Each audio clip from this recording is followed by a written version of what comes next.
everybody. We're back with Senator Cory Booker. We were together, I think, in June of 2020. And on that night, two things had just happened. I believe that in Lafayette Square, now Black Lives Matter Plaza, Trump had sent out federal military troops, federal law enforcement troops, to pepper spray, to gas, to rubber bullet peaceful protesters so he could have his Bible-holding moment. And I believe that was the same night that Rand Paul prevented the passing of the anti-lynching legislation in the Senate. You were a little upset that night.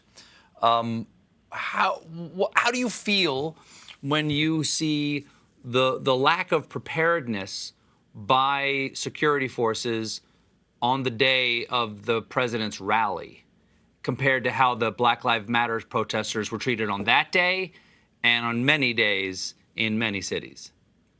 I mean, it's the hurtful hypocrisy that there are many in this country who know very well the different treatment that is given to different groups in our nation. And I know this from going to universities like Stanford and Yale and watching a drug culture that exists in most colleges and with little to no accountability. And I watch what happens in the community I live in now.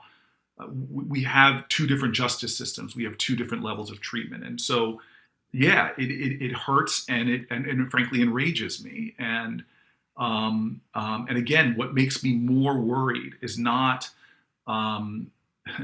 is not simply that this exists, but that so many people are comfortable with this, that it doesn't disturb them at the core of their being, that they know that my justice and your justice are interwoven, interconnected.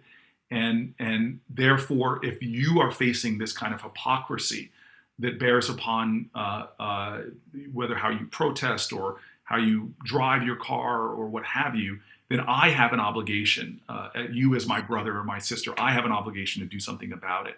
And we're failing in this country, and it's a poverty of empathy to all join together in common cause to deal with what I believe is this persistent dislocation that exists within criminal justice, within law enforcement, within our society.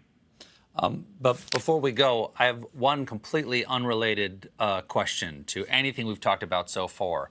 But it is an entertainment show, and I know, besides being a senator, you are a huge nerd. And I already knew that you were dating Rosario Dawson, which is already an excellent choice. But what does it feel like to be dating Ahsoka Tano now? From a nerd point of view. I am in geek heaven that this Jedi dropout is. I don't call her a dropout to her face because she actually does train in martial arts now. I'm sure. It is pretty extraordinary. We all are incredibly blessed, and that is one of my blessings. And I pray on this day, on this Martin Luther King Day, that we all can be one in the force, so to speak, and God willing, may that force be one of love for all of us. Senator Cory Booker, everybody. We'll be right back with a performance by Infinity Song.